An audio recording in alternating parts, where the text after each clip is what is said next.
Welcome. This is Simon from Strategized Financial Modelling.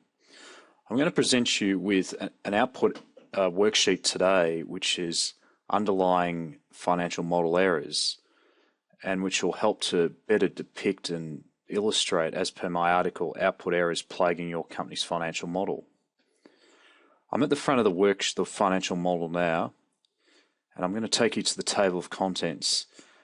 Now, one area that is often a cause of financial model errors is the failure to update existing sourced financial worksheets into the financial model.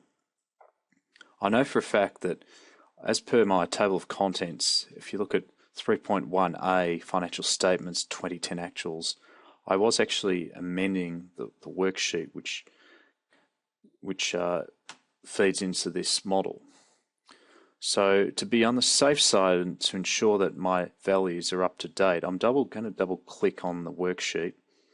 Now, by double clicking and opening the workbook in the same application of Excel as my existing financial model, this will ensure and guarantee that all values and cells are being updated into the model.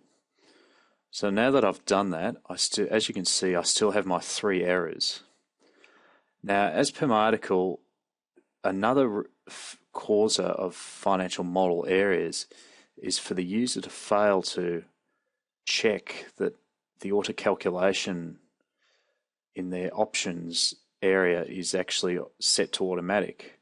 Now, as we can see here, it's set at manual, so it is imperative at all times to have this set to automatic. So I'm going to check on that. Now we still have our errors, so we're now going to go to the error worksheet. And as we can see, we have errors in all 3 aspects of the financial statements: income statement, balance sheet, and cash flow statement. I'm going to firstly go to the income statement, and down here on our error checks, we can see that our gross profit is not reconciling to the source. So I'm going to firstly go to the revenue and see if I can identify. Now, one thing you got to remember when trying to nut down errors in your financial model is if you maintain consistency throughout the whole financial model, you can quickly and easily identify reasons for your model to have errors. So I'm just checking here, and I can see straight away that on row 30, Scottish gas exploration, there seems to be a blank value for their 2012 revenue number.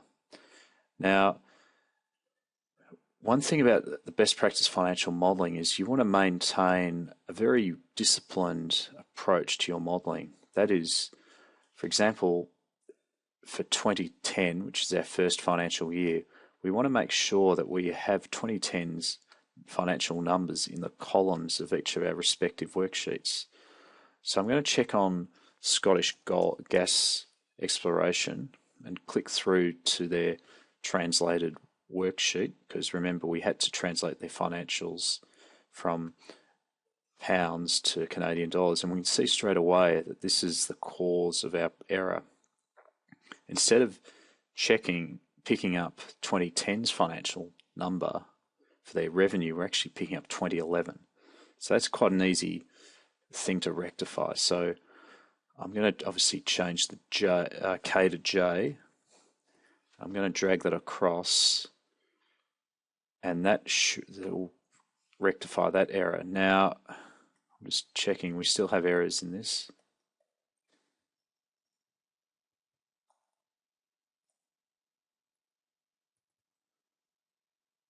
So we're going to have to keep going through this and identifying where the errors come from.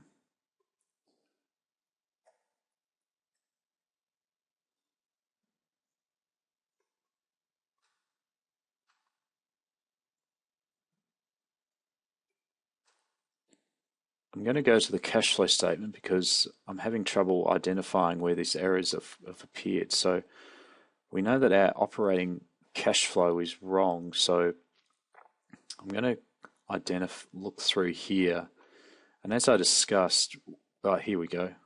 this is where we're going wrong. Our Montreal gas number. Now, as I've discussed, column J is always should be the 2010 numbers. We're actually picking up column K for 2010. And we know that column K is 2011's numbers, and I can just verify that. And there we go. That's another cause of our errors. So I can just quickly change that. And there we have it. We've now eliminated 2 of our 3 errors. We just have to go to the error checks, and we can see that our income statement is the source, and it's still our gross profit number which is causing us the problem.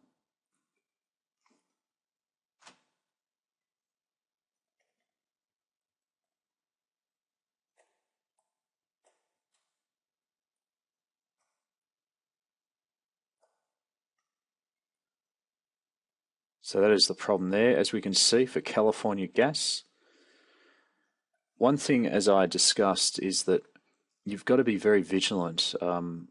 This model here has correctly translated the financials of these 3 foreign business units: Scottish Gas Exploration, California Gold, and Florida Energy.